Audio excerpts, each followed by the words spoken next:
ಧನಸ್ಸು ರಾಶಿ ನೋಡಿ, ರಾಶಿಯಲ್ಲಿ ಚತುರ್ಗ್ರಹಗಳು ಧನುಸ್ಸಿಗೆ ಭಾಗ್ಯಸ್ಥಾನಾಧಿಪತಿ ರವಿ, ಪಂಚಮ ವ್ಯಯಾಧಿಪತಿ ಯೋಗಕಾರಕ ಕುಜ, ಸಪ್ತಮ ದಶಮಾಧಿಪತಿ ಬುಧ ಹಾಗೂ ಷಷ್ಠ್ಯ ಲಾಭಾಧಿಪತಿ ಶುಕ್ರ 4 ಗ್ರಹಗಳು ಕೂತಿದೆ ಅಲ್ಲಿ.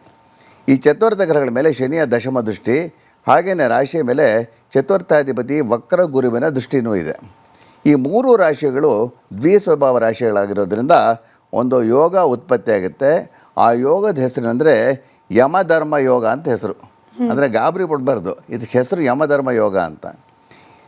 ಈ ಯೋಗ ಇದ್ದರೆ ಸದ್ಯಕ್ಕೆ 2026 ಜನವರಿ 14ನೇ ತಾರೀಕಿನವರೆಗೂ ಕಾರಣ ಇಲ್ಲದೆ ಧನುರಾಶಿಯವರಿಗೆ ಏನೋ ಭಯ, ಕೆಟ್ಟ ಕನಸುಗಳು, ನಮಗೇನಾದರೂ ಆಗಿಬಿಟ್ರೆ ಅಂತ ಈ ಥರ ಫೀಲಿಂಗ್ ಬರೋದು, ಪದೇ ಪದೇ ಹೆದರಿಕೆ ಆಗ್ತಾ ಇರೋದು, ಸಡನ್ನಾಗಿ ಸ್ವೆಟ್ಟಿಂಗ್ ಸ್ಟಾರ್ಟ್ ಆಗೋದು, ಈ ಆಲೋಚನೆಗಳು ಈ ರೀತಿಯಲ್ಲಿ ಬರುತ್ತೆ. ಇದು ನಾನು ಹೇಳ್ದಂಗೆ ತಾತ್ಕಾಲಿಕವಾಗಿ ಜನವರಿ 14-15ವರೆಗೆ. ಇವು ಆಲೋಚನೆಗಳೇ ಸರಿ ಆದರೂ ಹೀಗೆಲ್ಲ ಆದಾಗ ಮನಸ್ಸಿಗೆ ಸಾಧಾರಣ ಬೇಸರ ಆಗುತ್ತೆ ನೋಡಿ. Because we are humans. ನಿಜ. ಎಲ್ಲ ಥರ ತಪ್ಪು ಆಲೋಚನೆಗಳು 1 ತಿಂಗಳಂತೂ ಇವರಿಗೆ ಇರುತ್ತೆ. ಇದು ಶ್ರೀರಾಮನ ತಾರಕ ಮಂತ್ರ ಜಪದಿಂದ ದೂರ ಮಾಡ್ಕೋಬೋದು.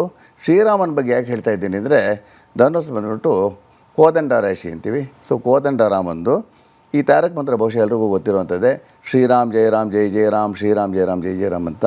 ಕೆಲವರು ಹೇಳ್ತಾರೆ, ಅಲ್ಲ ಗುರುಗಳೇ, ಇದು ಶ್ರೀರಾಮ ಜಯ ರಾಮ ಜಯ ಜಯ ರಾಮ ಅಂತಾರೆ.